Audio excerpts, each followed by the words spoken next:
धरती, जिसके बिना हम जीवन की कल्पना ही नहीं कर सकते। इसलिए हमारे जीवन में धरती की बहुत बड़ी भूमिका है। धरती हजारों वर्षों से आहार के जरिए हमारा पालन पोषण करती आ रही है। अगर बढ़ती हुई आबादी व कम होती कृषि योग्य भूमि की तरफ नजर डालें, तो हम जान पाएंगे कि आने वाले कुछ वर्षों में हमें और अधिक अनाज की आवश्यकता पड़ने वाली है। एक सर्वे के अनुसार सन 2050 में विश्व की जनसंख्या 9.1 बिलियन हो जाएगी, जो कि आज की तुलना में 34% ज्यादा होगी और जिसके लिए अनाज की जरूरत कम से कम 3 बिलियन टन हो जाएगी। अनाज की इस बढ़ती हुई मांग को पूरा करने के लिए वर्तमान से लगभग 20% ज्यादा जमीन की आवश्यकता होगी।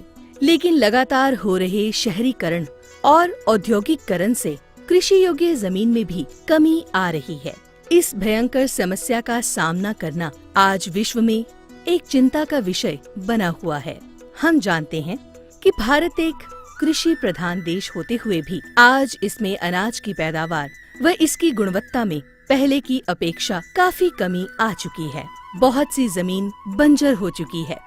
इसका कारण किसान भाइयों का खेती के प्रति जागरूक ना होना है। जागरूक ना होने की वजह से किसानों ने अंधाधुंध रासायनिक खादों और कीटनाशकों का इस्तेमाल शुरू कर दिया, जिससे पहले तो कुछ समय के लिए उनकी खेती की पैदावार में बढ़ोतरी हुई और इसके पश्चात निरंतर कमी आने लगी, जिसके कारण मिट्टी में पाए जाने वाले मित्र जीवाणुओं की रोग प्रतिरोधक क्षमता में कमी और वहीं दूसरी तरफ शत्रु जीवाणुओं की रोग प्रतिरोधक क्षमता में निरंतर बढ़ोतरी हो रही है।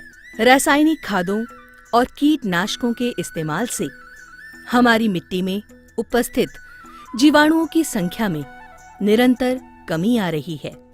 परिणाम स्वरूप मिट्टी की कुदरती उपजाऊ शक्ति लगातार कम हो रही है और हमारी मिट्टी बंजर हो रही है, क्योंकि जीवाणु मिट्टी को प्राकृतिक तौर पर उपजाऊ बनाए रखने में मुख्य भूमिका निभाते हैं। क्या आप जानते हैं कि हमारे कदमों के नीचे जीवाणुओं का बहुत बड़ा जीवित संसार है। जीवाणुओं का यह जीवित संसार करोड़ों की संख्या में लगातार अपना कार्य करता रहता है, जिसे हम अपनी खुली आंखों से नहीं देख सकते।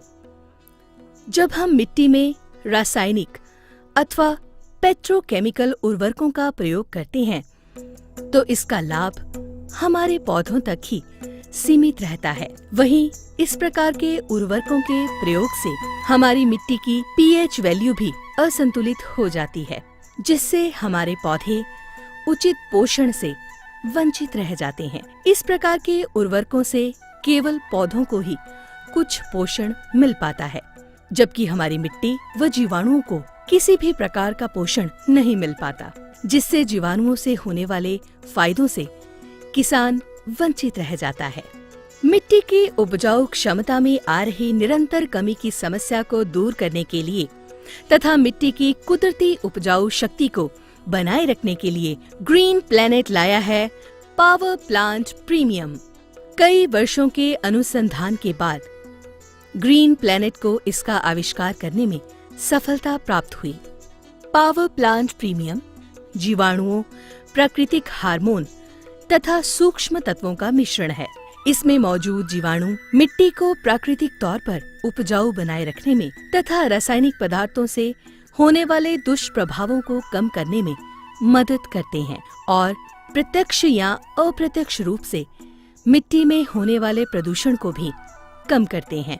जीवाणु कार्बनिक पदार्थों को घुलनशील कर मिट्टी की पीएच वैल्यू को नियंत्रित कर देते हैं, जिससे पौधे ज्यादा से ज्यादा पोषक तत्व ग्रहण कर सकने में सक्षम हो जाते हैं। इसमें पाए जाने वाले जीवाणु मिट्टी में मौजूद अन्य मित्र जीवाणुओं की संख्या में वृद्धि के साथ साथ रासायनिक एवं पौध अपशिष्ट पदार्थों का रूप परिवर्तन कर देते हैं, जिनका उपयोग पौधा पुनः करना शुरू कर देता है।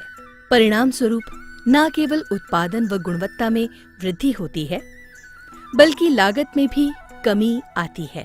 जी हाँ, पावर प्लांट प्रीमियम का उपयोग करने से आपकी मिट्टी में कई तरह के मित्र जीवाणु पैदा होते रहते हैं, जिससे आपके पौधे को पूर्ण पोषण मिलना आरंभ हो जाता है और पौधे स्वस्थ हो जाते हैं। फलस्वरूप पौधों के अंदर रोग प्रतिरोधक क्षमता का विकास हो जाता है और पौधे कई तरह के रोगों से लड़ने में सक्षम हो जाते हैं। अंततः हमें गुणवत्ता युक्त कम लागत में अधिक उत्पादन मिलना शुरू हो जाता है। पावर प्लांट प्रीमियम का उपयोग केवल भूमि उपचार के लिए ही करें। इसका उपयोग करना बहुत ही आसान है। 1 एकड़ जमीन के लिए 1 लीटर पावर प्लांट प्रीमियम को स्लरी, कंपोस्ट, गोबर की खाद या मिट्टी में अच्छे से मिलाकर खेत में फैला दें। पावर प्लांट प्रीमियम का उपयोग नाइट्रोकिंग, PPFC, स्ट्रेस आउट और ब्लूम के साथ मिलाकर भी किया जा सकता है। जमीन हुई बीमार, रोग आ गए अपरंपार। प्रीमियम से करें उपचार, सुखी जीवन, धन अपार।